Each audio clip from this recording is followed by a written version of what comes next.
Doors slammed wide open, shouts ricochet through the corridor, cameras fire like gunshots.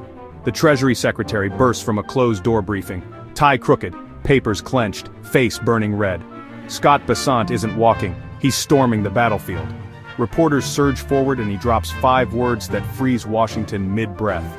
We sent the letters 100. In an instant, the room knows these aren't letters, they're loaded demands. No debate, no diplomacy, just a mass-produced ultimatum aimed at the world.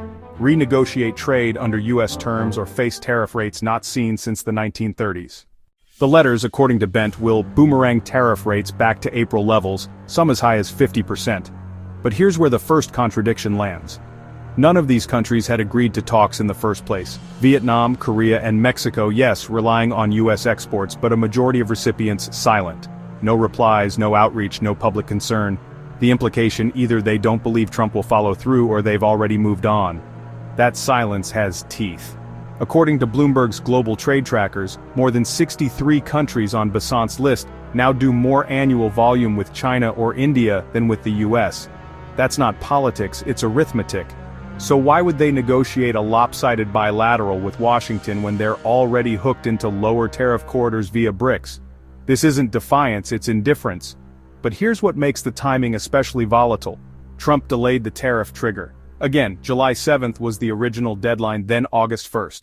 Now Bessent calls it a signal, not a deadline. Yet markets aren't fooled. The S&P 500 dropped 2.1% intraday, the moment Bessent's remarks hit Bloomberg Terminal. Investors weren't reacting to the tariffs themselves, they were reacting to the chaos around them. That chaos includes a $3.4 trillion tax expansion passed just weeks prior, fueling fears of debt-driven inflation baked into policy. There's no fixed line, only warnings that don't land and trade partners who don't answer the phone. Meanwhile, a second front opens. BRICS. Trump's newest directive imposes an automatic 10% penalty tariff on any nation aligned with anti-American BRICS policy. But you know, the term anti-American isn't actually defined. Is it dollarization, joint infrastructure, multilateral settlements? Under that logic, Germany, a NATO ally, could be penalized for conducting RMBB-settled trade with China. Brazil could even face double duties for participating in a BRICS reserve asset program. That program, designed to settle trade in commodities like oil or lithium using a shared non-doll instrument, hasn't even launched yet.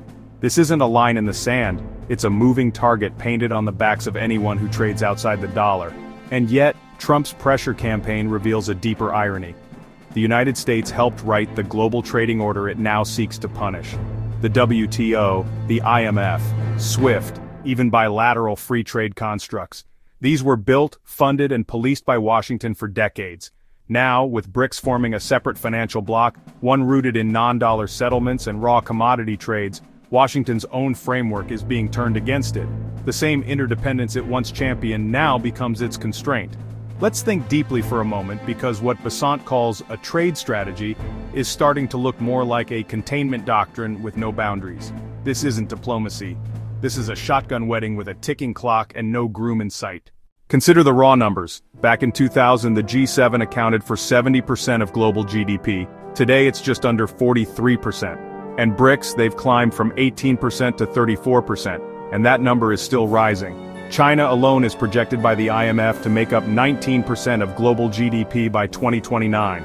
Now let's factor in those pending BRICS expansions like Indonesia, Egypt, and Saudi Arabia.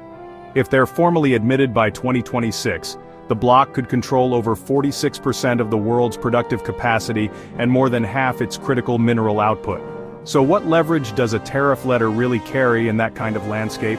Still, Washington insists its size and consumer market offer unmatched leverage.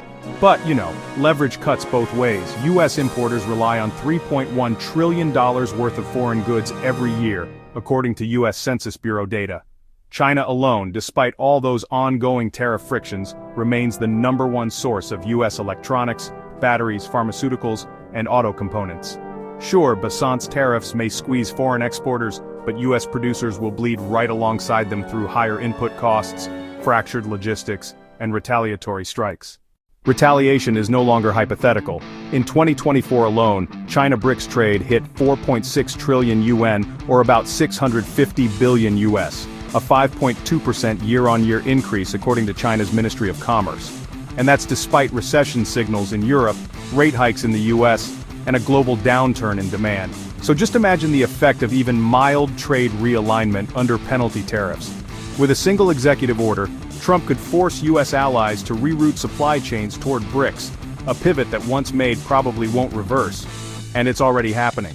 According to Reuters, more than 37 countries have formalized R&B settlement pathways since 2023.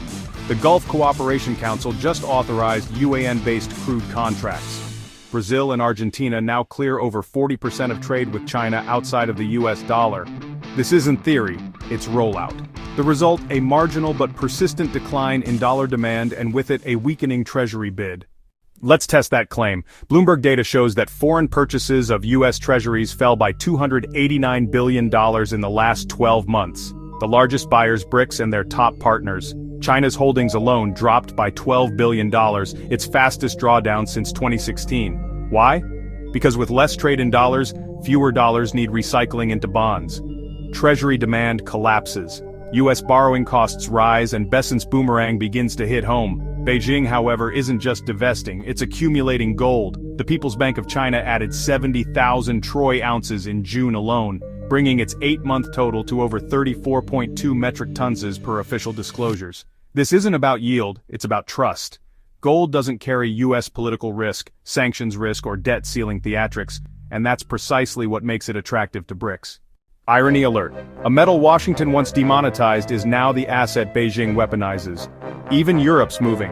In a rare shift, a German church pension fund allocated $50 million to a Hong Kong-based China equity fund, according to the Financial Times. Why? Exposure to high-growth, undervalued Chinese tech and industrials, but the symbolic weight is heavier. This is a NATO-aligned entity parking funds in a market Washington considers adversarial. So, while Besankraft's tariff deadlines, BRICS is quietly absorbing Western capital, so markets are noticing. Year-to-date, the Hang Seng Index is up 21.3%, the S&P 500 just 6.7%. Now this doesn't mean Wall Street is collapsing, but it does suggest that capital is diversifying. Traders are beginning to price in long-term instability in US fiscal and trade policy. And you know, when volatility becomes structural, yield isn't enough. Investors chase systems, not spikes. That's what makes the next move by China even more provocative. According to Bloomberg, Beijing is now weighing an expansion of the southbound bond connect, allowing up to 1 trillion WN in capital flow to foreign debt markets. That's roughly $140 billion USD in new outbound potential. This would partially unlock capital controls for China's institutional investors, letting them buy Eurobonds, US corporate paper, even treasuries. On the surface, this might seem dollar-friendly, but in practice, it's Wall Street displacement. The goal, according to PBOC sources, is reciprocal flow. China wants to build a mature financial system in Hong Kong, one that attracts inbound capital while granting outbound access. But that can only work if investors no longer need Wall Street.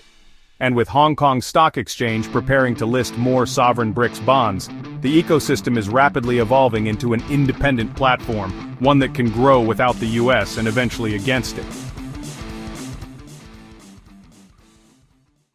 Meanwhile, Trump's fiscal strategy risks triggering a feedback loop. His most recent tax bill added $3.4 trillion to the US deficit per the Congressional Budget Office. At the same time, inflation projections jumped by 1.7 percentage points for 2026.